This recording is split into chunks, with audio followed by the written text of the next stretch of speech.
이렇게 오래간만에 우리 온라인 모임 하게 돼서 오프라인 모임을 하게 돼서 너무 감사한 것 같아요.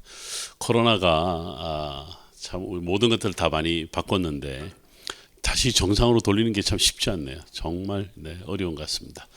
그래서 이번에 어려운 부분을 또 한번 제대로 또 우리 한번 다시 시작해 보자 이제였는데 원래는 우리 말통 커피에서 옛날에 했었거든요. 합정역 5번 출구에서 시작했는데 우리 강사님이 계시는 곳하고 또 아무래도 너무 멀리 떨어져 있으면 안 되겠다 싶어서 우리 강남 새사람교회 선정릉역 3번 출구에 있는 강남 새사람교회에서 이번 5번에 걸친 김경식 박사님의 이제 레위기 읽기 강의를 이렇게 진행해 보려고 합니다. 오랜만에 또 만나지만 그래도 지금 또 영상으로 참여하시는 분들 또 계실 테니까 또 서로 인사하고 또 우리가 또 기도하고 이 강의를 시작하겠습니다. 기도하겠습니다. 고마우신 아버지 하나님 감사합니다. 성경을 어느 때보다도 잘 알아야 되겠다라고 하는 마음이 있는데 성경을 어떻게 또 우리가 알아야 될까? 역시 너무나 성경을 이해하는 방식도 다르고 또 누군가가 어떻게 해석하느냐에 따라서 성경이 우리가 꼭 지켜야 될 그 메시지에서 벗어나는 경우도 너무나 많이 봅니다. 하나님, 우리 터치바이블이 성경을 정말 올바로 이해하고 올바로 가르치고 또 올바로 해석하는 일에 최선을 다하려고 합니다. 무엇보다도 기도하며 묵상하며 하나님이 이 시대에 주신 그 성경을 통한 하나님의 메시지를 저희가 깨닫기를 원하오니 특별히 아카데미를 통해서 깊이 그 깨달음을 갖게 하여 주시고 또 참여하는 모든 자들이 그 말씀의 깊이를 더해갈 수 있도록 인도하여 주옵소서. 말씀 위에 서야 하는 교회고 또 말씀 위에 열방이 서야 하는 이 시기에 하나님 우리 김경식 목사님을 통하여서 이번 레위기 읽기를 잘 하려고 합니다. 그 귀한 말씀을 통하여서 우리가 이 시대와 또 우리에게 주어진 사명을 깨닫는 특별한 시간 될 수 있도록 인도하여 주옵소서. 모든 시작을 주님 앞에 올려드리고 또 마치는 그 5번의 모든 강의도 주님 이끌어 주시길 믿으며 살아계신 예수님 이름으로 기도드리옵나이다. 아멘. 자, 우리 김경식 박사님 소개하겠습니다. 네, 감사합니다. 이렇게 또 늦은 시간 또 명절을 앞두고 있는 이 시간인데요. 여러분들 함께 나와주셔서 감사드리고요. 그리고 또 나중에 또 영상으로 또 함께 해주시는 분들 또한 감사드립니다.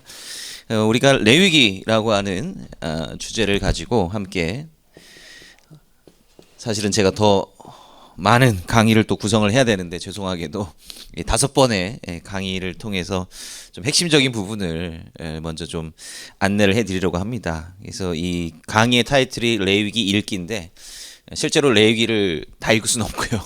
레위기 읽기를 위한 안내 요 정도라고 이제 봐주시면 될 것 같습니다. 자, 여러분들 레위기라고 하는 이 책 제목을 들으신다면 여러분 어떤 느낌이 드십니까? 예, 레위인들의 이야기. 근데 이제 이 레위기 본문을 가지고 목회자분들도 계신데요. 그 설교를 해 보신 것이 기억이 나시나요? 평신도의 입장에서 혹은 또 목회자의 입장에서 다른 분이 이 레위기 본문을 가지고 설교를 한 것을 많이 들어보신 적 있으신가요?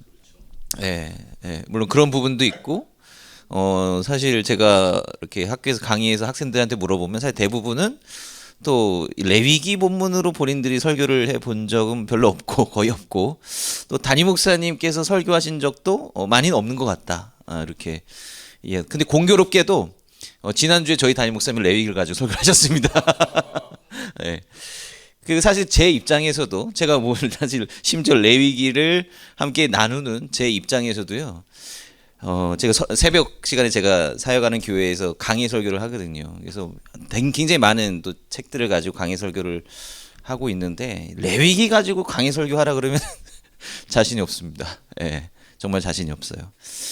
왜 그럴까? 사실 우리가 레위기라고 하면 굉장히 유대인스러운 책이라고 하는 생각이 들기 때문에 그렇습니다. 레위기를 일단은 우리가 표면적으로 읽으면 사실 우리가 성경 통독을 매번 결심을 하잖아요, 그죠? 그래서 창세기 재밌어요, 그죠? 이미 우리가 너무나 잘 아는 이야기고 우리가 성경 통독을 해야겠다라고 매번 결심할 때마다 창세기는 꼭 읽어요, 그죠? 창세기는 우리가 너무 머릿속에 다 들어가 있어. 또 재밌기도 하고요. 출애굽기 모세 이야기 얼마나 재밌습니까, 그죠? 근데 이제 출애굽기 19장에서 이제 이스라엘 백성들이 시내산으로 가지 않습니까? 그래서 이스라엘 백성들이 광야 시나산으로 이제 가면서 시험에 들잖아요. 읽는 사람도 함께 시험에 들기 시작합니다. 그래서 19장부터 시작을 하면 이제 슬슬 이제 율법에 관한 20장부터 이제 본격적으로 10계명부터 해가지고 율법이 주르륵 나오죠. 이걸 읽다 보면은 도대체 이건 내가 왜 읽어야 되나? 이게 도대체 나랑 무슨 상관이 있단 말이냐? 그런 또 느낌을 받게 되고요. 이게 이제 어디서 그냥 피크냐면 바로 레위기. 레위기가 피크입니다. 일단 레위기가 뭐에 대한 책입니까? 레위인들에 대한 책이에요, 그죠? 레위인들 뭐 하는 사람들인데요? 제사. 이게 참 표현이 묘합니다. 기독교인들은 제사라는 하는 용어를 일단 기본적으로 싫어해요. 왜 그러냐면 우리나라 고유의 어떤 그 전통이죠. 뭐 종교라고 하기엔 좀 그래요. 전통인데 교회를 다니면 꼭 뭐부터 옛날 어른분들이 내가 교회를 다니기 시작하면서 뭘 안 했다? 제사를 안 드렸다라고. 그러니까 제사라고 하는 것은 마치 기독교인이라면 하지 말아야 되는 것 이런 차원에서 생각을 하고 플러스 물론 이 구약의 제사랑 우리가 전통적으로 이 조상신에게 이제 그 절을 하는 그런 제사는 사실 달라요. 개념부터 다릅니다. 제가 좀 정리를 해야 될 것 같은데 그리고 또한 뭐 신약 성경 보면 이 제사 특히 이제 율법 이거 굉장히 다 폐해져야 될 것, 없어져야 될 것 이런 식으로 많이 인식이 되죠. 그래서 내가 뭐 굳이 성전도 없고 내가 제사를 드려야 되는 것도 아닌데 내가 굳이 왜 레위기라고 하는 이 책을 읽어야 되느냐라고 해서 많은 경우 그래 읽었다 치고 이렇게 건너뜁니다. 그래서 율법이 보통 민수기 10장 10절 정도까지 되는데 그 이후에 이제 출발하잖아요. 이스라엘 백성들이 이제 거기서부터 이제 또 다시 읽기 시작하고 이런 게 있죠. 근데 신명기에 가면 이제 또 그런 고민을 또 하게 되고 그렇습니다. 법이 계속해서 반복되어 나옵니다. 그렇기 때문에 우리가 도대체 이 레위기를 왜 읽어야 되는가 여기에 대한 사실 우리가 질문부터 해야 된다라고 하는 것입니다. 그런데 우리가 이 구원관 우리가 어떻게 하나님 앞에 구원을 받는 것인가 우리가 어떻게 신앙생활을 하는 것이 하나님의 뜻대로 올바르게 나아가는 것인가 예수 그리스도의 어떤 십자가의 사역이라고 하는 것이 도대체 무엇인가 사실 이런 굉장히 기독교의 핵심적인 본질을 이해하기 위해서는 레위기가 굉장히 중요해요. 물론 제가 문자적인 레위기가 중요하다라고 하는 것은 아닙니다. 그거에 대해서 레위기를 바라보는 방식에 대해서 제가 말씀을 드릴 겁니다. 레위기에서 뭘 봐야 되고 무엇이 중요한 것인지. 제가 신약 성경 몇 구절을 제가 한번 읽어 드리도록 하겠습니다. 마가복음 10장 45절. 제가 이 교환은 나중에 링크로 올려드리도록 하겠습니다.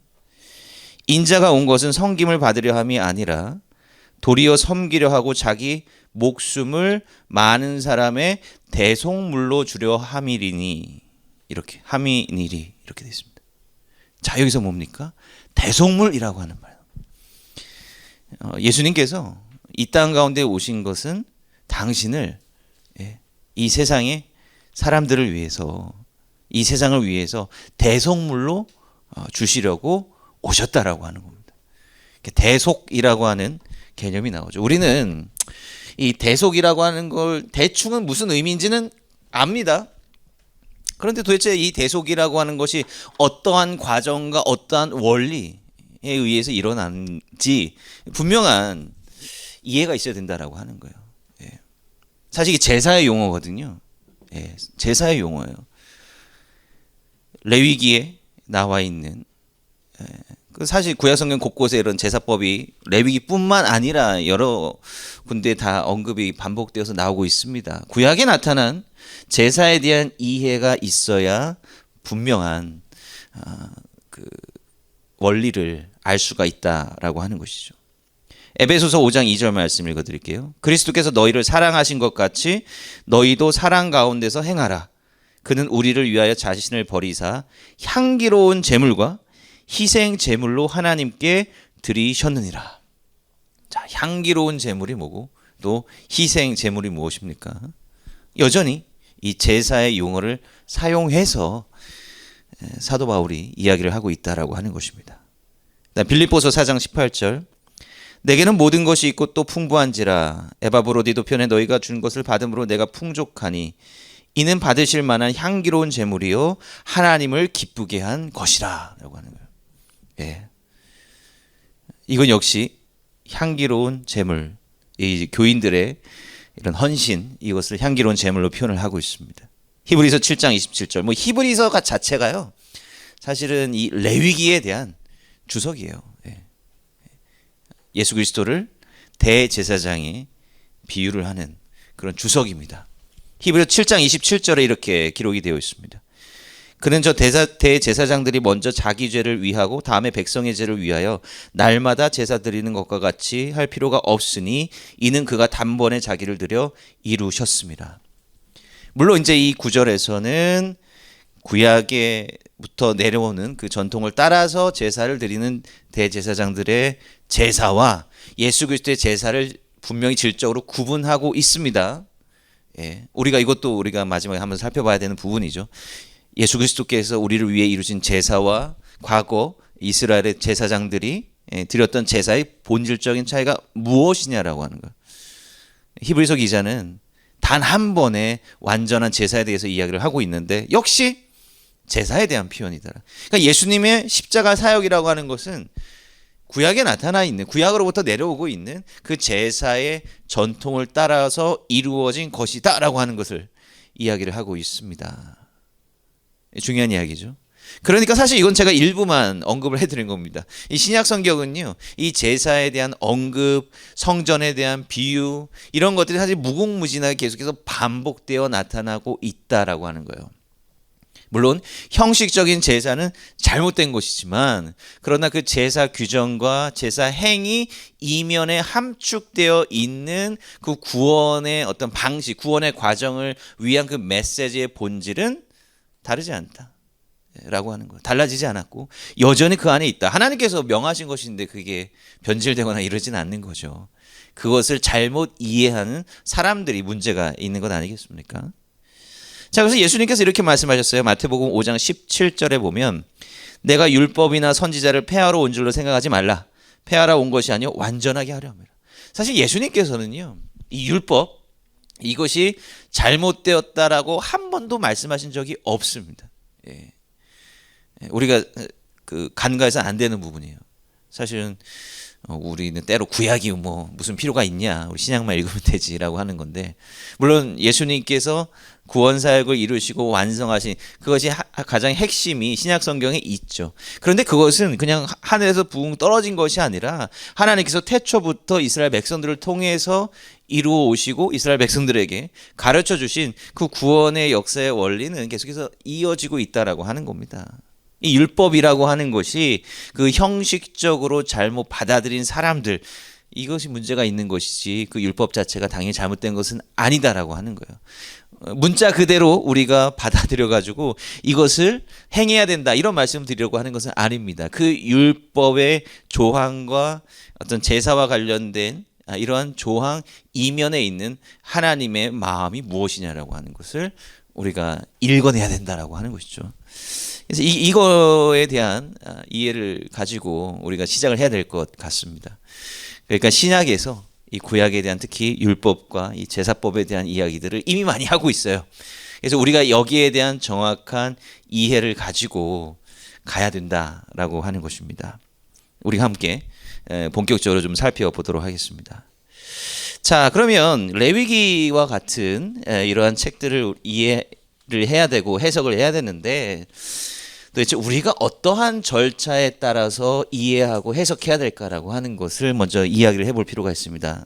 중요한 거는 사실은 성경을 해석한다라고 하는 것은 여러 가지 방법이 있고 자기에게 맞는 그런 방식이 있어요. 뭐 제가 말씀드리려고 하는 부분이 뭐 꼭 이거대로 하셔야 됩니다. 뭐 제가 이렇게 말씀드리는 거 아니에요.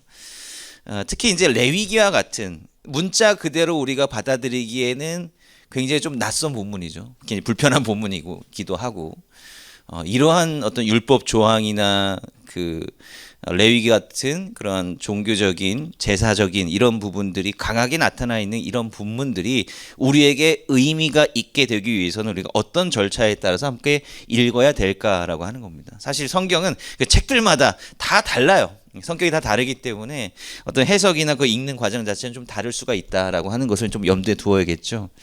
자, 해석이라고 하는 게 도대체 뭘까? 자, 여기 독자가 있습니다. 우리죠. 그 다음에 여기 저자가 있습니다. 옛날 여기 뭐 수천 년의 시간의 갭이 있습니다.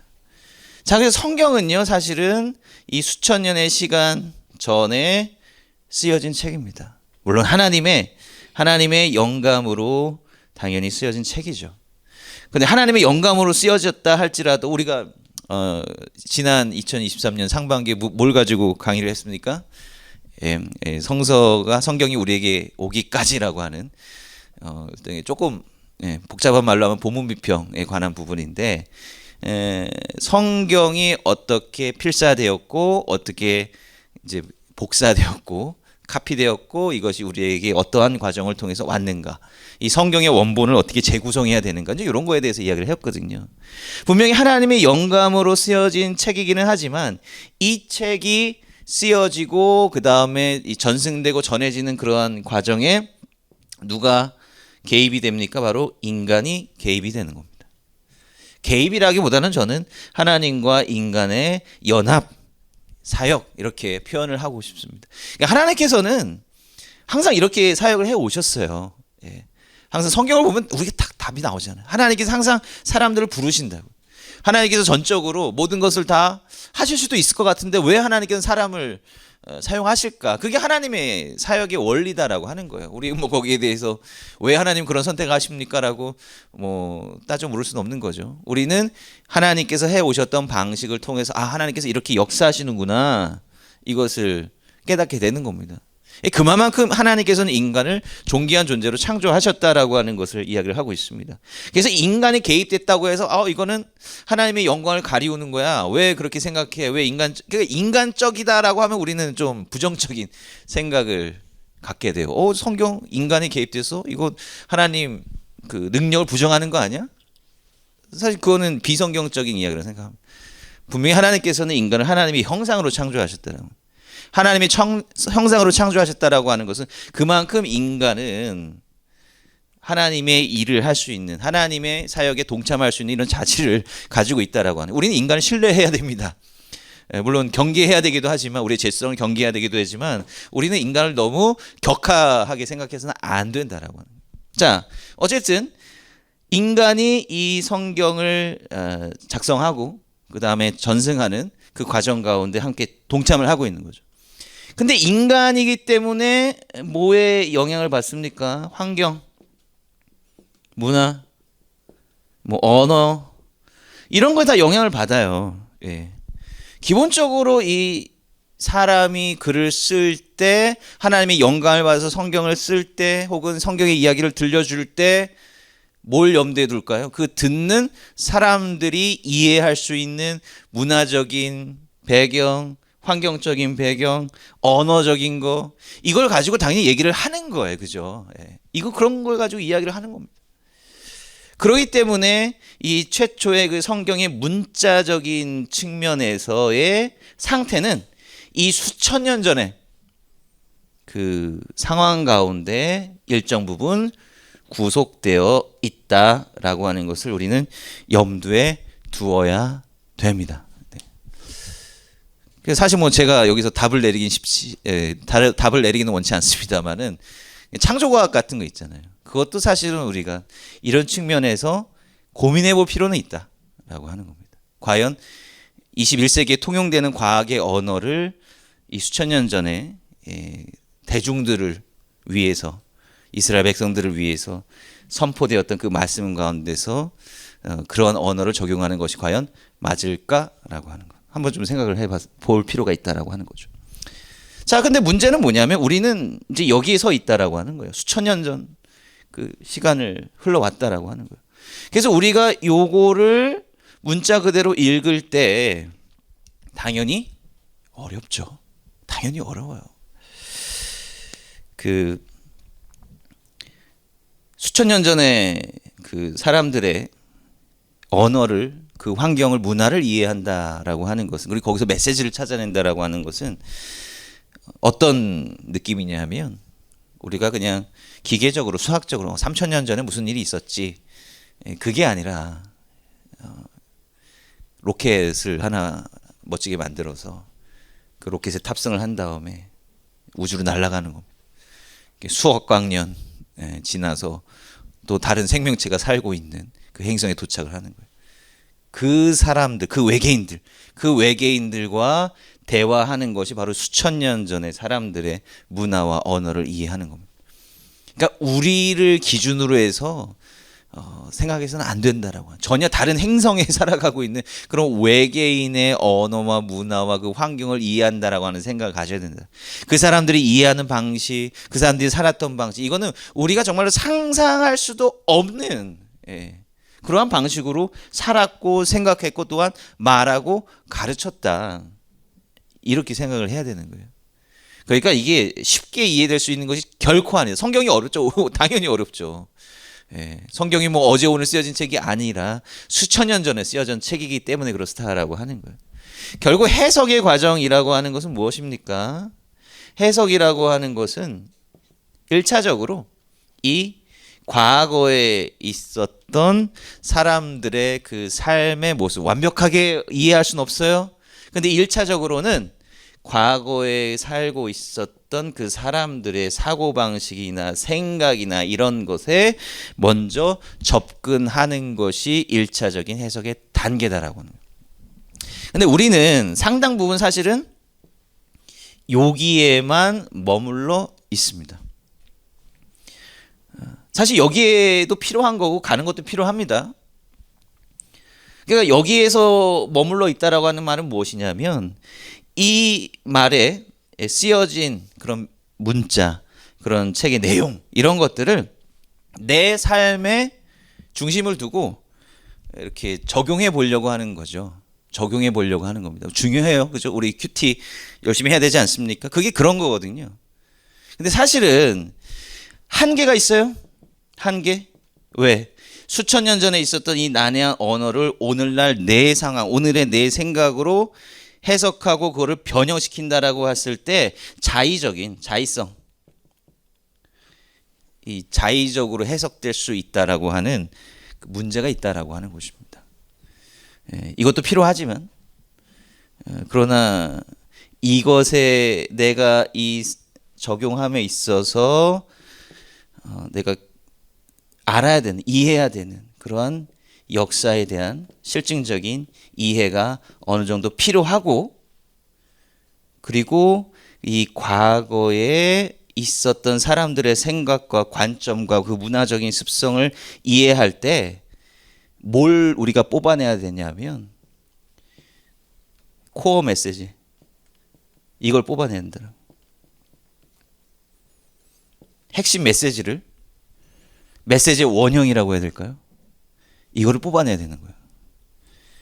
여기서가 아니라 바로 과거에 있었던 그 저자들의 삶의 모습이나 언어나 이런 것들을 통해서 그 사람들이 과연 본래적으로 의도했고 하나님의 말씀을 들을 때 그들이 깨달았던 그 중심 메시지가 무엇이냐, 요거를 뽑아낸 다음에 오늘날 우리 삶 가운데 적용해야 된다라고 하는 거예요.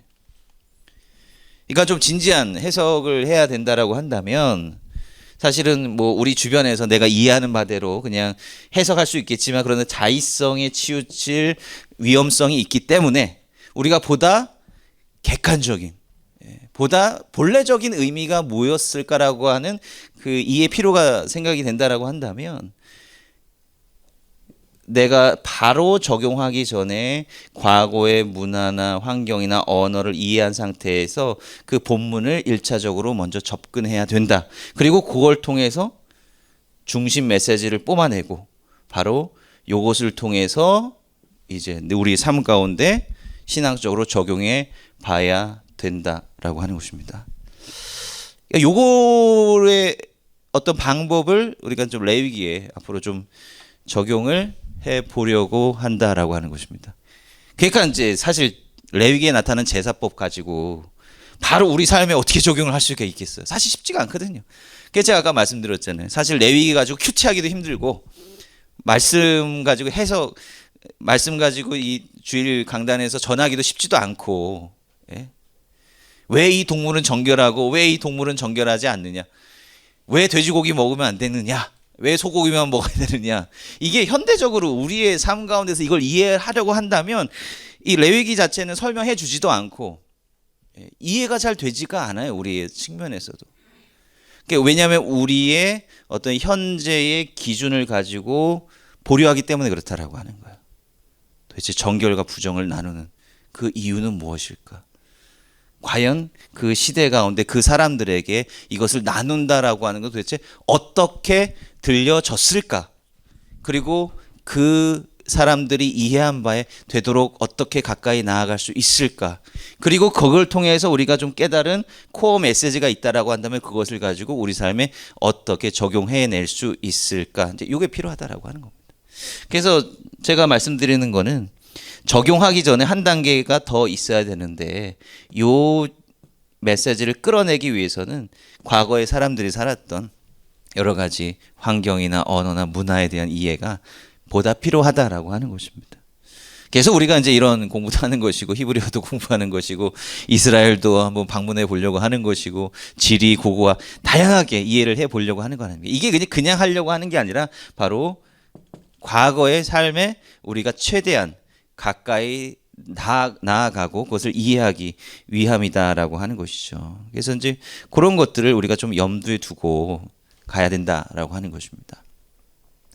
자, 그러면 이제 요거는 일단은 여러분들 뭐 나중에 제가 다시 한번 상기를 시켜 드리려고 하고요. 자, 그럼 레위기를 우리가 좀 이해를 해야 되는데 도대체 레위기를 어디서부터 이해를 해야 되느냐라고 하는 것 우리가 좀 생각을 해봐야 됩니다. 자, 레위기는 레위기만을 가지고선 이해할 수 없습니다. 모든 게 그래요. 성경의 모든 게 그렇습니다. 항상 어떤 본문을 이해할 때는 그 주변에 나와 있는 그 큰 맥락에서 어떤 본문이 어떠한 역할을 가지고 있고 어떠한 위치를 가지고 있고 거기 안에서 어떤 메시지를 주고 있는가 좀 더 큰 맥락에서 우리가 이해를 해볼 필요가 있다라고 하는 겁니다. 자, 그럼 레위기에서 가장 처음 1장부터 7장에 보면 무슨 부분이 나와 있죠? 바로 5가지 제사에 관한 부분이 나와 있죠. 뭐가 나와 있죠? 번제, 그 다음에 뭐죠? 소제, 그 다음에 화목제, 속죄제, 속건제 이렇게 기본적으로 5개의 제사가 있습니다.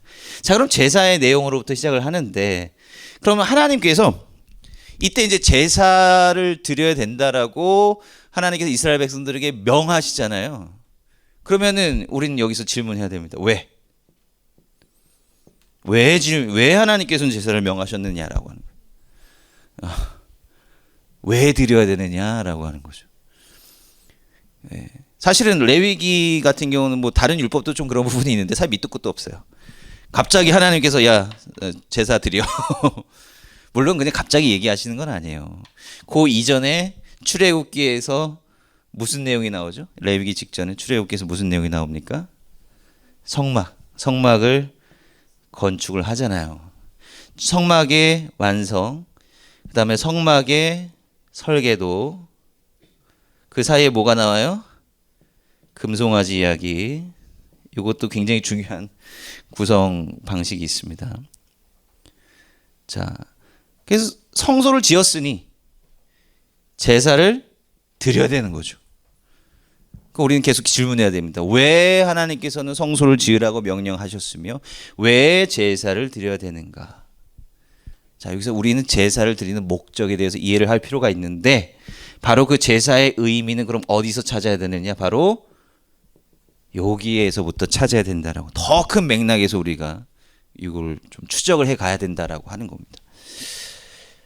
아까 제가 말씀드렸죠. 제사라고 했을 때 제사에 대해서 우리가 별로 느낌이 안 좋다. 왜냐하면 마치 우리 전통에서 드리던 그 제사를 연상시키기 때문에 실제로 그래요. 예. 그리고 평신도 분들한테 제사가 무엇인지 아십니까? 라고 여러분들 물어보시면 대부분 우리가 한국 전통에서 드렸던 그런 제사를 아마 떠올리고 그거에 대해서 이야기를 하실 겁니다. 근데 구약에 나타나 있는 제사는 결코 그런 것이 아닙니다. 여러분도 어떤 차이가 있는 것 같아요? 구약의 제사와 그 다음에 우리가 전통적으로 드렸던 제사 무슨 차이가 있죠? 뭐 어떤 차이가 있을까요? 네. 그렇죠. 그러면 경찰서 끌려가죠. 갑자기 막 도축하고 허가받지 않고. 그렇죠. 희생이라고 하는 부분이죠. 우리가 도축을 하지 않습니다. 일반적으로 물론 고기를 올려놓긴 해요.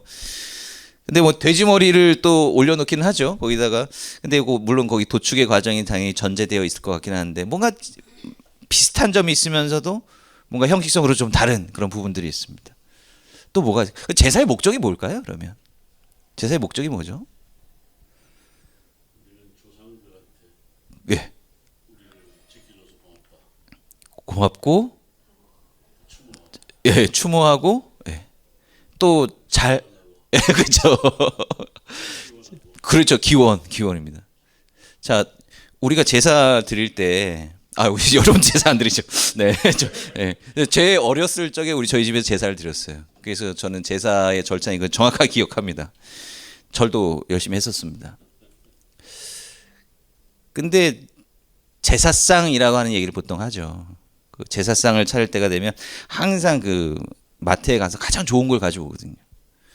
준다라고 하는 거예요. 드린다. 제 조상들에게 제사상을 차려준다라고 하는 거예요. 뭔가를 주는 거죠. 우리가 알 수 없는 존재, 조상들에게 준다라고 하는 거예요. 그러면은 우리 생각에는 그걸 주는 이유가 뭡니까? 이거를 받는 영적인 존재가 있다라고 생각하는 거예요. 조상신이죠. 그러면은 우리가 제사 지내고 끝나는 건 아니에요. 뭘 하냐면 기원이라. 이걸 기복적인 신앙이라고 이야기를 합니다. 당연히 그 조상신이 우리에게 물질적인 축복이든 평안이든 뭔가를 우리에게 줘야 된다. 예, 그러니까 기브 앤 테이크예요. 기복적인 신앙이라고 하는 것이 결국은 큰 틀에서는 기브 앤 테이크의 구조로 되어 있습니다. 우리가 뭘 줘야 받는다라고 하는 거죠. 우리가 주는 행위가 있기 때문에 거기에 상응하는 것으로 혹은 더 많은 것으로 달라 이거예요. 이게 기독교의 기복적인 신앙에도 영향을 미치는 거죠. 내가 이만큼 교회에 헌신하고 내가 이만큼 열심히 헌금했는데 줘야 되지 않겠느냐라고 하는 겁니다. 그러니까 우리의 신앙이 기복적이냐 아니냐라고 하는 것을 잘 판단하기 위해서는 우리의 마음 가운데 기브 앤 테이크의 마음이 있느냐, 거기에 대한 기대가 있느냐, 그렇지 않느냐, 요거의 차이가 분명히 있다라고 하는 거예요. 그럼 성경에서 나타난 제사의 목적이 뭐냐라고 하는 겁니다. 그리고 제가 말씀드리려고 하는 것은 결국 성경에 나타나 있는 하나님께서 받기 원하시는 제사는 기브 앤 테이크가 아니다라고. 나중에 이제 예언서에도 보잖아요. 하나님 너희들 아무리 재물 많이 가지고 와 봐야 그거 소용없다. 하나님이 속된 말로 말하면 하나님이 거지냐? 하나님이 거지야? 너 이런 거 아무리 좋은 거 가져와도 하나님 거 거들떠보지 받지 않으실 거야. 왜 받지 않으신다는 꼭 이스라엘 백성들이 기브 앤 테이크의 마음으로 가져오기 때문에 하나님께서 배고파서 그거 원하시느냐, 그거 아니다라고 하는 거예요. 제사의 목적은 절대로 기브 앤 테이크가 아니다라고 하는 겁니다. 자, 그러면 우리가 좀 이제 귀납적으로 하나씩 좀 찾아보려고 합니다. 서로 부분이니까 레위기에 대한 본격적인 부분보다도 좀 배경들을 좀 폭넓게 좀 생각해 보려고 하는 거예요. 성경에 나타나 있는 첫 번째 제사에 대한 기록이 뭘까요? 창세기에 사실 여러 번 제사들이 나옵니다. 가인과 아벨의 제사입니다. 여러분들 왜 하나님께서 가인의 제사는 안 받으시고 아벨의 제사는 받으셨습니까? 이것도 질문 좀 해야 됩니다. 혹은 성도님들이 왜 이제 많은 오해들이 있어요. 가인과 아벨의 제사가 있는데 가인은 뭘 드렸습니까? 가인은 뭘 드렸죠? 가인은 직업이 뭐 잡이 뭐예요? 농사꾼이잖아요. 그죠? 농부죠. 그러니까 뭘 드렸어요? 예, 땅의 소산. 이건 곡식이에요. 예, 맞습니다. 땅의 소산이니까 곡식. 아벨은 직업이 뭡니까? 목동이죠. 그죠? 양치기. 뭘 드렸어요? 양. 그냥 양? 첫 새끼. 이거 표현을 잘해야 되는데. 첫 아기. 자, 근데 하나님께서 가인의 제사는 안 받으시고 아벨의 제사 받으셨어요. 중요한 얘기니까 이야기를 한 거 아니겠습니까? 왜? 근데 문제는 뭐냐면 하나님께서 왜 가인의, 물론 간접적으로 표현되어 있습니다만은 분명하게 왜 하나님께서 가인의 제사는 받으지 않으시고 아벨의 제사는 받으셨는가? 속 시원히 좀 이야기를 해주면 좋겠는데 이야기가 없어요. 예.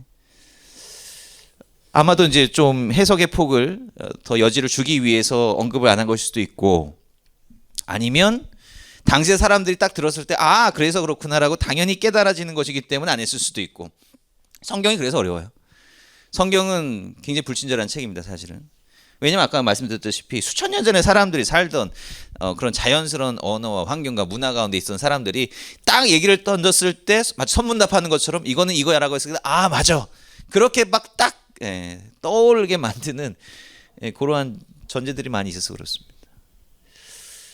자, 왜 가인의 제사는 안 받으시고 아벨의 제사는 받으셨습니까? 왜 그렇죠? 때로는 이렇게 생각하는 사람도 있습니다. 그래도 제사는 동물 제사지. 제사는 동물 제사를 드려야지. 이게 땅의 소산 조금 약해 보인다라고 생각해요. 그러니까 예를 들면 이제 피를 흘리지 않은 것이기 때문에 그래서 받지 않으셨다라고 생각할 수도 있습니다. 또 다른 생각은 아벨은 첫 번째 것을 드렸지만 가인은 첫 번째 것이라고 하는 언급이 없죠. 그래서 가인의 제사는 받지 않으시고 아벨의 제사만 받은 것이다. 이렇게 생각하는, 실제로 저는 그런 설교도 들었던 적이 있는 것 같아요. 물론 답은 없습니다. 여러분 어떻게 동의하십니까? 자, 네. 어렵죠. 어려우니까 제가 적는 겁니다. 근데 레위기의 제사법을 보면 그 소제라고 하는 게 있죠. 곡식으로 드리는 제사가 있어요. 그런 걸 보면 단순히 곡식이기 때문에 하나님께서 받지 않으신, 이건 아니에요. 이건 아닙니다. 자, 근데 문제는 뭐냐면 첫 번째 것이냐 그렇지 않은 것이냐라고. 이게 문제입니까? 라고 했을 때 여러분들 동의하십니까? 그런 것 같아요? 아닌 것 같아요? 자, 근데 첫 번째 것이라고 하는 것을 우리가 잘 생각을 해봐야 돼요. 자, 여러분들 11조가 뭐죠? 11조 10분의 1이죠. 근데 10분의 1의 의미가 도대체 뭐죠? 10분의 1인데 자, 보세요. 하나, 둘, 셋, 넷, 다섯, 여섯, 일곱, 여덟, 아홉, 열 이렇게 있는데 10분의 1이 하나. 이게 10분의 1입니까? 왜 하필이면 10분의 1을 드리라고 하는 것입니까? 그렇죠. 11조는 이 10분의 1이 아니라 여기에 있는 10분의 1이라고. 왜 11조라고 하는 것을 따로 제정을 해놨습니까? 어찌 보면 이 11조라고 하는 것은요, 농경 문화에서 비롯된 거예요. 왜? 어린 양이 첫 새끼를 낳으면 뭐가 첫 새끼인지 분명히 알아요. 그죠? 새끼 나는 거 당연히 이거 첫 새끼네. 당연히 쉽게 알 수 있고 구별을 할 수가 있습니다. 그런데 곡식은 어떻게 알아요? 몇남이 밤새 가지고 어디에 알곡이 먼저 익나? 몰라요. 물론 이제 레위기 보면은 첫 수확 때 좀 큰 포션입니다. 그러니까 수확을 한 번에 다 하는 거 아니에요. 첫 수확 때. 그다음에 이렇게 나눠지긴 해요. 시기적으로 나눠지긴 하는데, 근데 첫 수확 때 한 걸 다 드리는 건 아니거든요. 거기서 또 구별해서 드리는 거예요. 그러니까 뭐예요? 땅의 소산은 그러한 첫 번째 것을 절대적으로 구별을 할 수가 불가능합니다. 불가능한 재물의 양식이에요. 그러니까 11조라고 하는 개념으로 거기에 대한 일부 포션을 구별하여서 그것을 드리는데 그거는 그냥 10분의 1이 아니라 우리가 첫 수확한 것 중에 가장 처음 것을 하나님 앞에 드린다라고 하는 마음으로 드리는 거예요. 그러니까 사실은 첫 번째 것을 드리지 않았다. 이거는 사실 농사 재물에 있어서는 어불성설이다라고 하는 거예요. 형식적으로만 본다면 가인이 하나님 앞에 드린 것, 아벨이 하나님 앞에 드린 것 다 잘 드린 거예요. 형식상으로는 오케이. 형식상으로는 오케이. 자, 그런데 하나님께서 가인의 제사를 받지 않으니까 가인이 열받았죠. 표정에서 막 울그락불그락해요. 그래서 창세기 4장 7절에 하나님께서 이렇게 말씀하시죠. 네가 선을 행하면 어찌 낯을 들지 못하겠느냐. 선을 행치 아니하면 죄가 문에 엎드리나. 자, 하나님께서 물론 구체적인 상황이나 정황을 하나님께서 말씀하시지 않는데 뭘 강조하고 있어요? 제사자의 행실이에요. 행실. 가인이 평소에 선을 행하지 않는다라고 하는 거예요. 선을 행하지 않는다. 그러면은 요 가인과 아벨 이야기에서 나타나는 도대체 선이라고 하는 것은 무엇입니까? 선이라고 하는 거의 본질이 뭐예요? 굉장히 좀 어려운 이야기 첨언하게 되는데 사실은 이 첫 번째 제사의 이야기에 상당히 많은 부분이 들어가 있습니다. 하나님께서 율법 주시기 전이잖아요. 예. 뭔가 이것이 옳은 것이고 이것이 그른 것이다. 하나님께서 가르쳐 주시기 전이에요. 그럼 선이라고 하는 게 도대체 뭐냐라고 하는 겁니다. 그 이전에 가인과 아벨 이전에 에덴 동산의 이야기에서 무슨 이야기가 나오죠? 선악과 이야기가 나오잖아요. 여기서도 선과 악에 대한 이야기가 나오네요. 선악과의 본질이 뭐죠? 예, 선악을 알게 하는 나무의 과실이 아닙니까? 하나님께서 이거 먹지 말라 그랬습니다. 근데 하와가 먼저 먹고 그걸 아담에게 나눠줬습니다. 다른 거 다 하라 그랬는데 선악과만 먹지 말래요. 왜? 다른 거 하나님께서 인간들에게 다 모든 것들을 자유를 주셨는데 선악과만 먹지 말랍니다. 이게 뭔데? 이게 이 세상의 권력과 관련된 겁니다. 뱀이 하와를 꼬실 때 뭐라고 꼬셔요?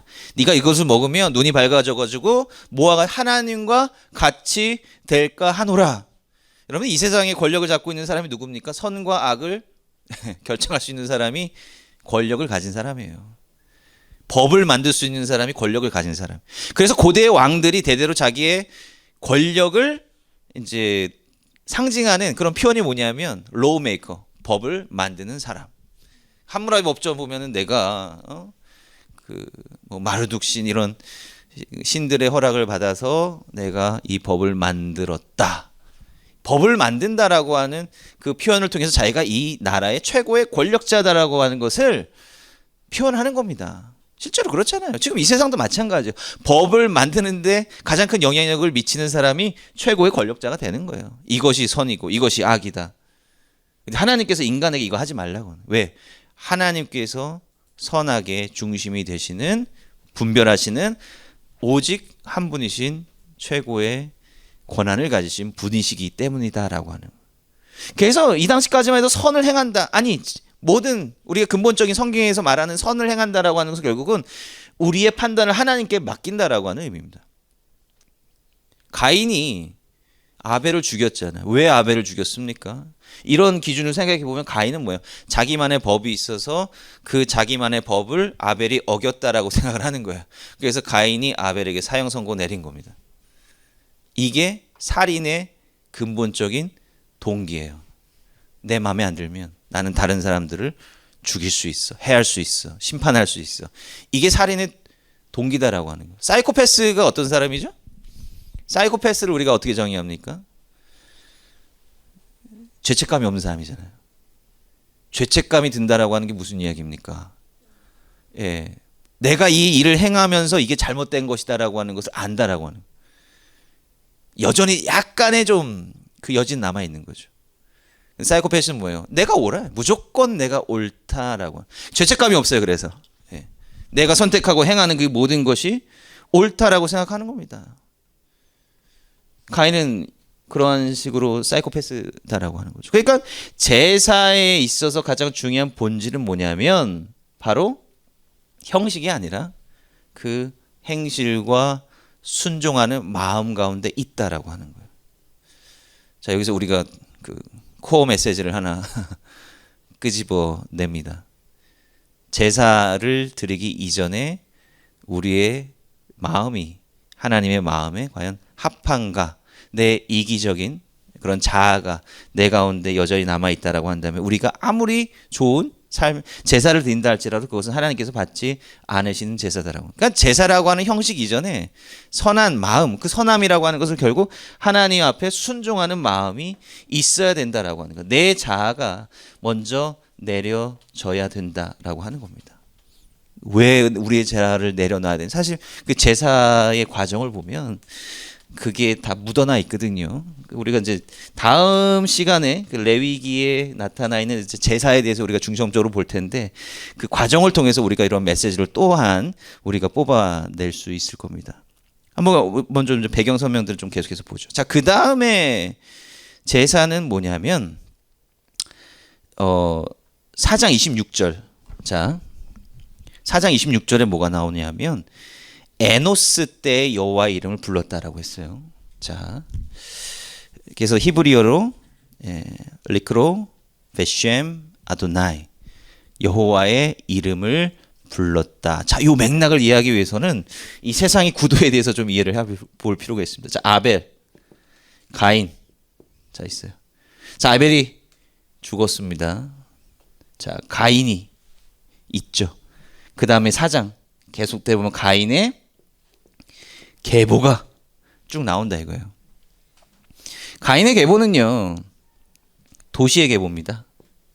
가인이 쫓겨나가지고 에녹성이라고 하는 도시를 만들어요. 에녹성이라고 하는 도시를 만듭니다. 참 묘하죠? 우리가 역사적으로 봐도 신석기 농업혁명을 통해서 도시가 만들어지기 시작했다. 농사꾼 가인이 아벨을 죽이고 도시를 만들기 시작했다. 도시가 상징하는 게 뭡니까? 성으로 둘러싸여 있다라고 하는 거예요. 성 안에서 바로 인간의 법, 가인의 법이 통치되고 있다라고 하는, 하나님의 법이 들어가지 못하는 거예요. 그게 성경이 바라보는 악한 문명의 시작이다라고 하는 겁니다. 자, 이렇게 흘러가고 있어요. 자, 그런데 하나님께서 아벨 대신에 셋이라고 하는 새로운 자손을 허락하여 주시고 그 자손 가운데 에노스가 나와요. 그 다음에 창세기 4장 26절에 보면 에노스 시대 때 사람들이 하나님의 이름을 불렀다라고 되어 있습니다. 자, 그러니까 구도로 본다면 가인의 악한 계보, 뭐 라멕까지 쭉 이어지죠. 그 다음에 셋의 선한 계보, 에노스까지 이어지는 그 계보가 지금 양립하고 있다라고 하는 거예요. 그리고 그 절정이 뭐냐? 에노스 시대 때 하나님께 사람들이 하나님의 이름을 가라 불렀다. 쉔 아도나이, 하나 여호와 이름을 불렀다라고 하는 표현입니다. 자, 그 창세기에 보면 하나님의 여호와의 이름을 불렀다 하고 제사라고 하는 것이 굉장히 빈번하게 함께 나옵니다. 하나님의 이름을 부른다라고 하는 게 도대체 무엇일까? 여호와의 이름을 부른다라고 하는 것이 무엇일까요? 이거는 바로 의지입니다. 두려움. 우리가 무엇을 두려워해야 되는? 그러니까 제사라고 하는 것은요, 결국은 우리가 이 세상에 살아가면서 무엇을 두려워하고 있는가를 나타내는 표현이다라고 하는 거예요. 이 가인의 계보는 그냥 자기네들 어떤 삶의 가치, 자기네들의 법에 의존하는 사람들인 거고, 그 다음에 이 선한 계보를 통해서 특히 에노스 시대 때 사람들이, 하나님의 사람들이 하나님의 이름을 불렀다라고 하는 것은 이 제사라고 하는 형식을 통해서 뭐예요? 우리가 하나님을 두려워하고 있습니다. 세상의 법이 아니라 바로 하나님의 법을 두려워하고 있습니다라고 하는 그 두려움, 경외의 표현이 바로 제사를 통해서 나타난다라고 하는 것입니다. 이게 굉장히 중요한 부분이죠. 우리가 어느 자리에 서 있느냐, 이것을 나타내는 것이 제사라고 하는 거예요. 그러니까 우리가 이제 오늘날 예배적인 측면에서 우리가 생각을 해본다면 결국 예배라고 하는 것이 그냥 해치우기가 아니거든요. 우리가 어느 편에 서 있는가를 확인하고 고백하는 표현이다라고 하는 것입니다. 우리가 예배라고 하는 것이 반복되면은 뭔가 습관적으로 되기가 쉽거든요. 그래서 때로는 이런 느낌도 든단 말이에요. 사람들이 예배를 드리다가 어느 날 주일에 빠졌어. 그 다음 날이 됐는데 뭔가 안 좋은 일이 생겼어. 사람들 생각 먼저 드는 생각 뭐냐? 내가 예배를 드리지 않아서 내가 이런 나쁜 일을 당하는 거야. 예. 이렇게 기능적으로 생각을 한다니까 예배를 마치 무속적인 그게 아니다라고 하는 거예요. 잘못된 생각이죠. 그러니까 제사라고 하는 것이 우리가 단순히 희생 뭐 이런 단순한 게 아니에요. 그냥 한 가지로만 바라볼 수 없습니다. 다양한 어떤 의미를 우리가 이미 창세기를 통해서 바라볼 수 있다라고 하는 거예요. 자, 그다음에 중요한 게 뭐냐면 노아의 제사입니다. 그다음에 나오는 제사가 노아의 제사예요. 노아 홍수가 왜 일어났죠? 노아 홍수가 왜 일어났어요? 죄가 그냥 많은 건가요? 어떻게 됐다? 그게 무슨 말이죠? 제가 가득 찼다. 좋은 표현입니다. 죄가 가득 찼다. 자, 이거 노아의 이야기를 통해서 우리가 볼 수 있는 하나님의 심판의 타이밍이 언제인지 아십니까? 노아의 이야기를 통해서 볼 수 있는 하나님의 심판의 타이밍. 여러분들 이 세상이 악하잖아요, 그죠? 얼마나 악해요. 그래서 우리는 하나님 이 세상이 이렇게 악한데 왜 이 세상을 그냥 놔두십니까? 생각이 들잖아요, 그죠? 이거는 성경에 나타낸 많은 사람들이 했던 생각입니다. 근데 하나님께서 가만히 계시죠. 왜 가만히 계실까요? 왜 가만히 계실까요? 하나님의 심판의 타이밍이 아니기 때문에.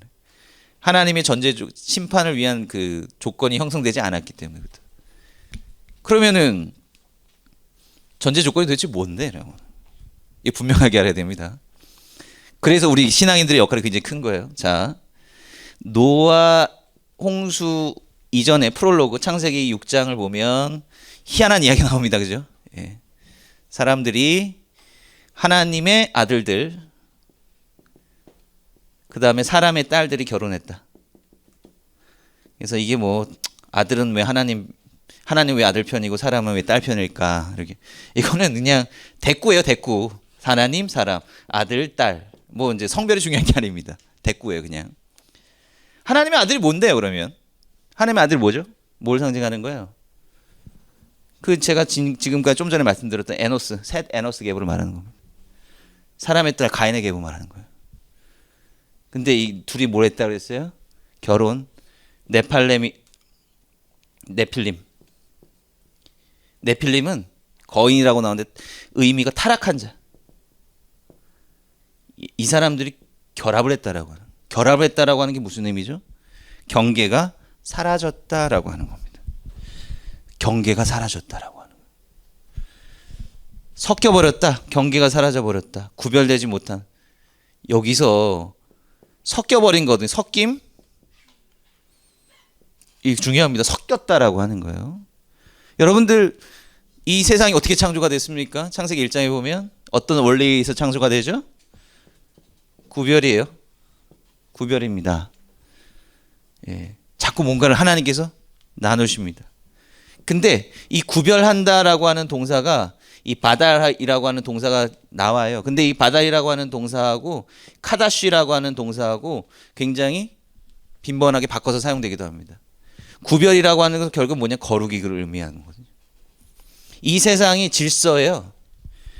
레위기에서 거룩이라고 하는 말이 가장 레위기를 요약하는 가장 중요한 표현이라고 할 수 있는데 결국 이 창조 질서 있어야 될 자리에 있는 것 이게 거룩이다라고 하는 거예요. 하나님께서 말씀하실 때 이 제사를 통해서 거룩해져라라고 하는 것은 결국 무엇이냐면 원래 있던 대로 돌아가자.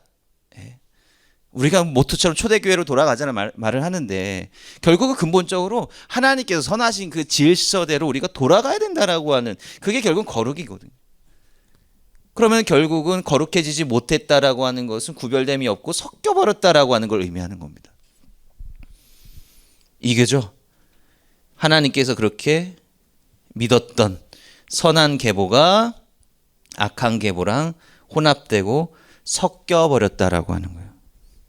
하나님의 역사 방식은요 뭐냐면 이 선한 계보를 통해서 악한 요 계보에게 복을 전하고 선한 영향력을 끼쳐서 하나님의 나라를 확장하는 방식이 바로 구원의 역사인데 이 선한 일을 감당할 이들이 없으면 악이 번영하고 광영한 거죠. 그때 하나님께서 심판하신다라고 하는 겁니다. 이것이 소돔과 고모라에도 동일하게 나타난다라고 하는 거예요. 결국 하나님의 심판의 때는 뭐냐면 악의 많음이 아니라 선의 결핍이다. 선의 결핍이 바로 하나님의 심판의 타이밍이다라고 하는 거예요. 이거 굉장히 중요합니다. 그 제사라고 하는 것을 통해서 거룩하고 구별돼야 된다라고 했을 때 결국 하나님의 선한 백성이 한 사람이라도 있으면 하나님께서는 이 세계를 무너뜨리지 않으신다라고 하는, 지켜가신다라고 하는 거예요. 하나님께서 왜 하필 홍수일까요? 왜 하필이면 홍수죠? 불로도 심판할 수도 있고 뭐 지진. 근데 홍수란 말이에요. 창조의 시작이 뭐죠? 물을 밀어내는 걸로부터 시작하는 거죠. 근데 홍수를 일으키셨다라고 하는 거, 창조 취소 이 말은 이 선포입니다. 하나님께서 다시는 물로 심판하지 않으시겠다라고 하는 것은 결국 뭐냐면 내가 다시는 창조를 취소하지 않겠다라고 하는 의지의 표명이에요. 하나님께서 후회하신다는 것이죠. 그 의지의 표명이다라고 하는 거예요. 그래서 이 모든 난리가 끝나고 난 다음에 노아가 제사를 지냅니다. 노아가 제사를 지내요. 노아가 제사를 지내는데 8장 20절, 창세기 8장 20절. 제사에 중요한 효과가 있습니다. 자, 보세요. 8장 20절. 노아가 여호와를 위하여 단을 쌓고 모든 정결한 짐승 중에서와 모든 정결한 새 중에서 취하여 번제로 단에 드렸더니 제사를 지내는 겁니다. 여호와께서 그 향기를 흠양하시고 그 중심에 이르시되 내가 다시는 사람으로 인하여 땅을 저주하지 아니하리니 이는 사람의 마음에 계획하는 바가 어려서부터 악함이라. 자, 이 제사의 효력이 뭡니까? 여기서 나타난 제사의 효력이 뭐예요? 뭐가 바뀌었어요? 하나님의 마음이 바뀌었어요. 네. 제사의 효력은 엄청난 겁니다. 제사는 제사를 잘 드렸더니 끝나고 제사를 잘 드렸더니 하나님의 흠양하시고요. 향기를 흠양하시고 우리가 다음 시간에 그 번제 그 연기를 피워내는 그 번제에 대해서 우리가 살펴볼 건데 하나님께서 그 향기를 흠양하시고 마음이 바뀌신 거예요. 내가 다시는 인간을 이 세상을 이 땅을 저주하지 않겠다 라고 하는 겁니다. 결국 하나님께서 제사를 통해서 마음을 바꾸신다라고 하는 거예요. 이 하나님의 마음을 바꾸신다라고 하는 거는 사실은 예언자들에 대해서도 잘 나타나고 있습니다. 요나가 왜 열받았죠? 요나가 니느웨에서 왜 열받았어요? 회개에서 열받은 거예요, 그죠? 그 니느웨 백성들 회개에서 열받았어요. 왜냐하면 그쵸? 요나가 하나님으로부터 받은 그 예언의 말씀이 뭐냐면 우리는 그거 좀 혼동을 정확하게 알아야 돼. 요나는 야 너희들 이제 죽었어 이겁니다. 너희들 이제 죽었어. 이게 예언입니다. 너 돌아오면 하나님 이거 아니에요. 은혜 아니에요. 너희들이 이제 죽었어 이겁니다. 근데 이제 그거 전하다가 이제 몰매 맞아서 죽을 것 같아가지고 이제 도망치다가 다시 잡혀서 돌아온 것 아닙니까? 그래서 아주 물고기 뱃속에서 아주 은혜스럽게 해서 회개하고 나왔죠. 그래서 야 너희들 죽었어라고 하는데 남대없이 막 회개를 하는 거예요. 그랬더니 회개를 했는데 하나님께서 아무 일도 안 하시네. 왜? 하나님의 마음이 바뀌었기 때문에. 이 회개라고 하는 것이 제사와 동일한 효력을 발휘하는 거예요. 이게 솔로몬 성전의 봉헌 후에 솔로몬이 봉헌 기도할 때 나오는 그 기도의 핵심입니다. 형식적인 제사가 전부가 아니라 죄를 뉘우치고 자복해서 하나님 앞에 회개할 때 하나님께서 이 예루살렘 성전을 보면서 회개할 때 하나님께서 죄를 용서해 주십시오. 이거거든요. 하나님 마음을 바꾸시는 거예요. 그래서 왜 이렇게 요나가 대놓고 말합니다. 아 하나님 그렇게 쉬운 하나님이었습니까? 이렇게 마음을 그냥 바꾸십니까? 이렇게도 잘 바꾸십니까? 라고 막 힐난하잖아요. 근데 하나님께서 야 저 어린 양 가축 저 앞뒤분간 못하는 저 사람들이 수십만인데 내가 어떻게 죽여? 하나님의 마음을 표현하는 거죠. 그리고 이것도 뭐냐면 결국은 제사라고 하는 것과 이 회개라고 하는 것이 동일한 하나님의 마음을 바꾸는 효력을 발휘하는 것이다. 그래서 이제 예레미야가 또한 회개 그 예언에 대해서 이야기를 할 때 이런 이야기를 하잖아요. 왜냐하면 당시 선지자들의 예언의 참된 예언에 대한 핵심은 뭐냐면 예언은 이루어져야 참된 예언자 이렇게 이야기 생각을 했거든요. 근데 어쩔 때 안 이루어져요. 특별히 이제 성경에 나올 때. 근데 심판에 대한 예언은 바로 안 이루어질 수도 있다. 샬롬, 평화에 대한 예언은 꼭 이루어져야지 그게 참된 예언이야. 근데 심판에 대한 예언은 안 이루어질 수도 있어. 왜? 회개하면 하나님께서 마음을 바꾸시니까. 그렇다고 해서 거짓 예언자가 아니다라고 하는. 그러니까 예언의 본질적인 목적, 제사의 본질적인 목적이 뭐냐면 하나님의 마음을 바꾸기 위한 것이다라고 하는 것을 이야기를 하고 있는 것입니다. 이게 근본 원리예요. 네. 그게 결국은 뭐 속죄라든지 뭐 대속이라든지 이런 것들이 사실은 다 포함이 되는 근본적인 제사의 어떤 의미를 담고 있는 내용이다라고 볼 수가 있겠습니다. 자, 그다음에 뭐 그 이외에도 이제 제사들이 많이 나오지만 중요한 제사가 뭐냐면 창세기 22장. 이게 이제 창세기에 나타나 있는 가장 중요한 제사의 원형에 대한 이야기입니다. 창세기 22장은 뭐냐면 이게 이제 유대교 신학하고도 굉장히 관련이 되어 있는 건데 중요합니다. 창세기 22장이 이삭 제물 이야기 아닙니까? 유대인들은 이거를 뭐라고 부르신지 아십니까? 아케다 이야기라고 불러요. 이 이야기에서 이제 아케다라고 하는 이 결박이라고 하는 뜻입니다. 결박, 아케다, 아케다 이야기라고 특별한 타이틀을 가지고 이 이야기를 중요하게 생각합니다. 이 이야기 가장 핵심적인 부분이 뭐라고 생각하십니까? 여기에 나타나 있는 제물에 대해 제사에 대한 가장 중요한 메시지가 여러분들 뭐라고 생각하세요? 자, 하나님께서 아브라함에게 명령을 하시죠. 창세기 22장의 내용을 보면 굉장히 흥미롭습니다. 이 하나님께서 이 표현하는 방식을 보면 자 이렇게 되겠죠.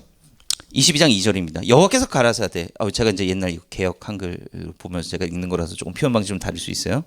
내 아들 내 사랑하는 독자 이삭을 데리고 자 여기서 하나님께서 표현하는 방식을 보세요. 네 아들 네 사랑하는 독자 이삭. 저는 이 표현을 보면서 하나님이 굉장히 얄밉다 이런 생각이 듭니다. 아니 그냥 이삭을 데리고 가라고 하면 되지. 굳이 몰라요? 내 아들인 거 알아요. 그리고 내 사랑하는 아들인 거 알아요. 독자 또 하나뿐인 아들인 거 알아요. 굳이 하나님께서는 이 앞에 이러한 미사여구를 붙여가지고 야 그 이삭을 모리아산으로 데리고 가서 나한테 바쳐 번제로 드려 이렇게 명령하신다라고 하는 겁니다. 자, 왜 하나님께서는 이삭을 왜 바치라고 하셨을까요? 물론 나중에는 이삭을 바치지 못하게 하십니다. 왜 하나님께서는 아브라함에게 이삭을 바치라고 말씀하셨습니까? 자, 네, 시험. 뭐에 대한 시험?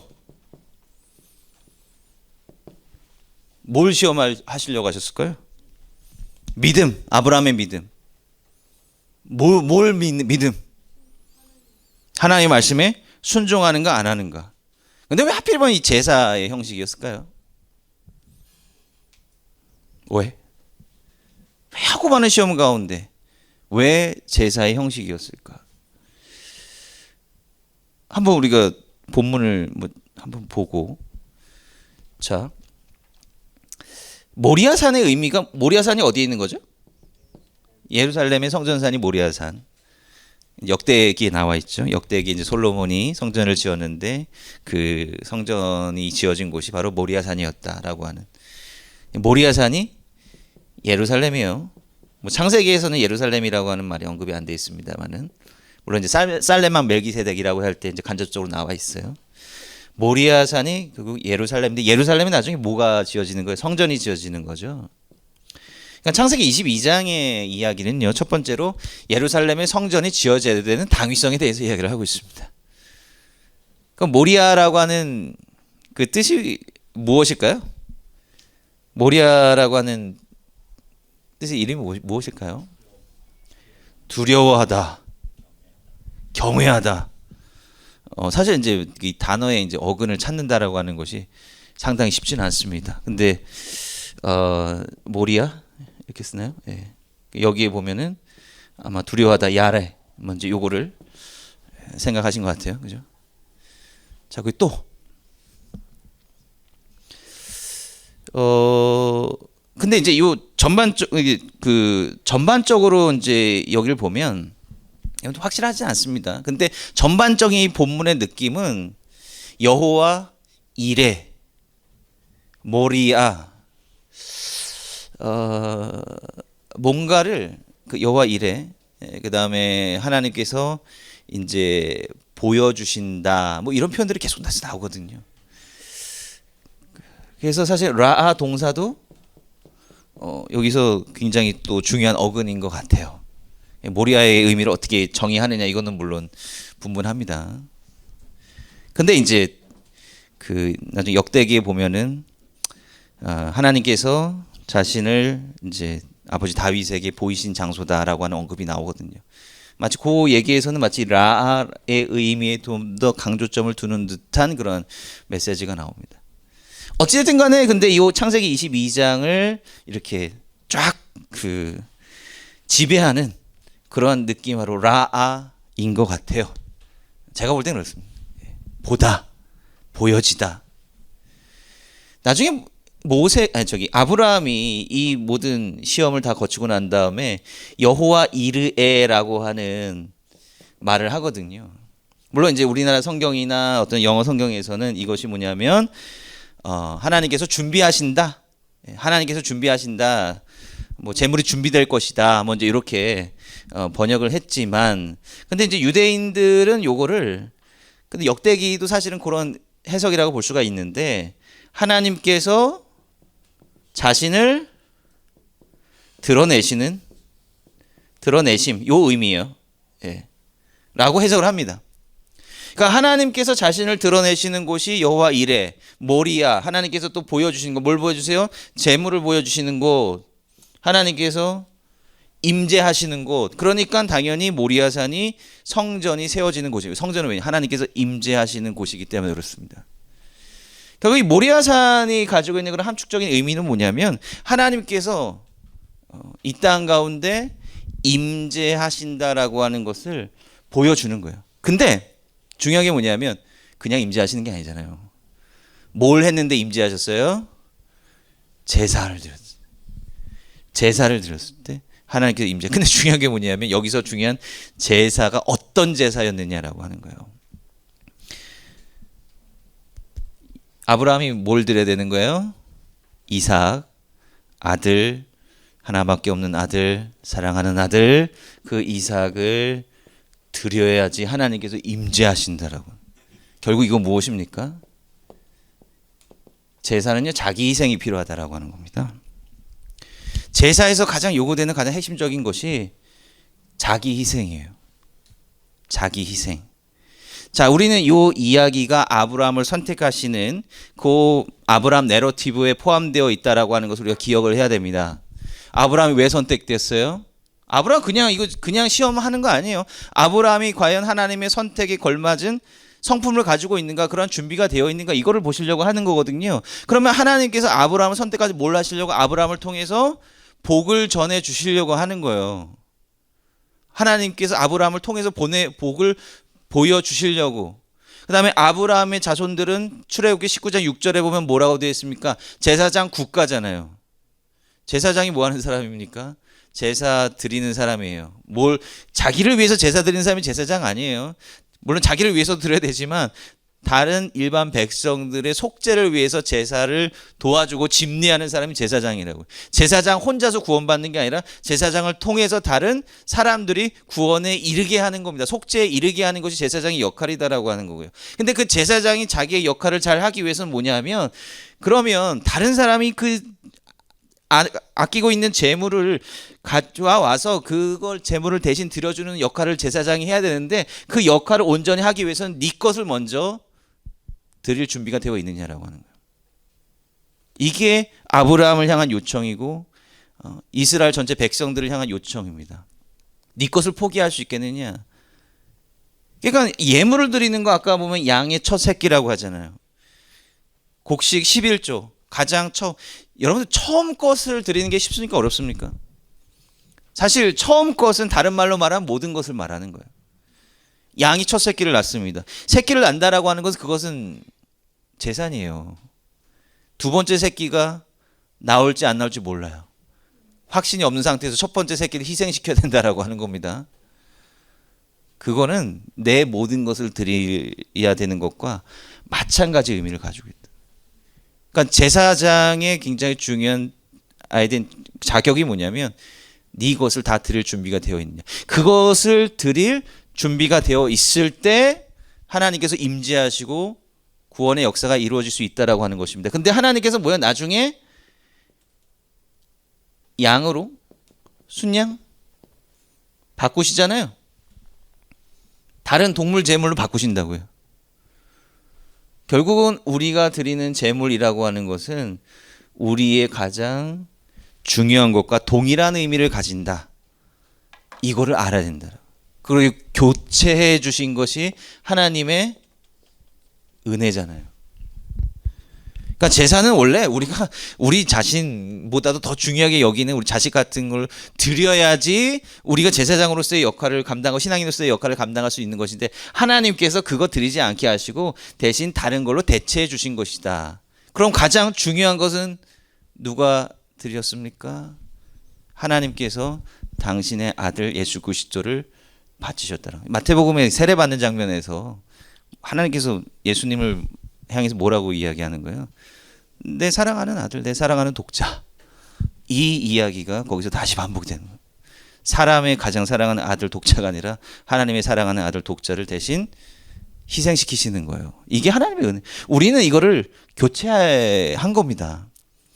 그러니까 하나님께서는 우리가 가장 중요한 것을 드려야 되는데 그거를 그거보다 좀 덜한 것으로 하나님한테 바치도록 그거를 경감시켜 주셨다. 그런데 우리가 드리는 것보다 훨씬 더 큰 것을 우리에게 갚아주시고 그 제사를 통해서 우리에게 임해 주신다. 그리고 우리가 구별된 제사장으로서 신앙인으로서 사명자로서 준비될 수 있도록 하나님께서 함께 하신다라고 하는 메시지를 주는 겁니다. 그러니까 제사라고 하는 것은 결국 우리 자신의 어떤 구별됨, 우리 신앙인으로서의 어떤 사명, 그리고 우리가 하나님 앞에 가장 귀중한 것을 드려, 우리의 모든 것을 드려야 된다라고 하는 결단, 이 모든 것들이 함께 있을 때 하나님께서 임재하신다라고 하는 것을 보여준 거죠.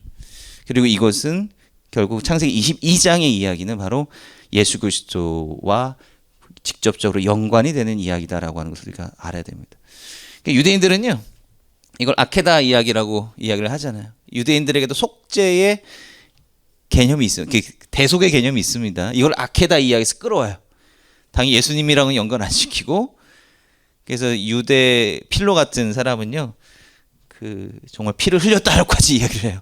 이삭이 진짜 피를 흘렸어. 예.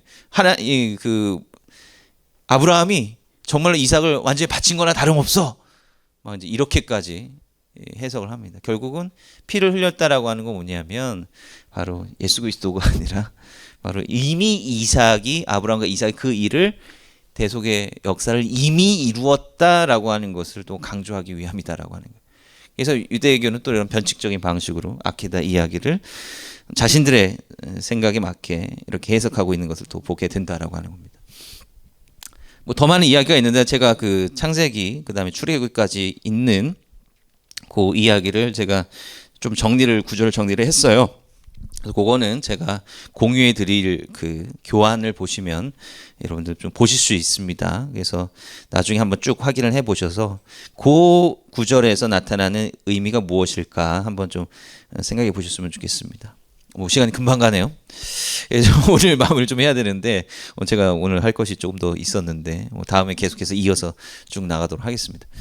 그래서 오늘은 레위기에 대한 이제 이야기를 시작을 하면서 사실은 레위기의 본격적인 이야기보다는 레위기를 이해하기 위한 우리 어떤 방법을 통해서 레위기를 해석해야 될 것인가, 그리고 이제 레위기를 이해하기에 앞서 이제 창세기에 나타나 있는 어떤 제사의 종류들을 우리가 좀 함께 생각을 해보고 거기에 내재되어 있는 제사의 본질적인 의미가 무엇일까, 적용점들을 먼저 조금 살펴봤습니다. 그리고 제사의 본질적인 의미를 찾아봤어요.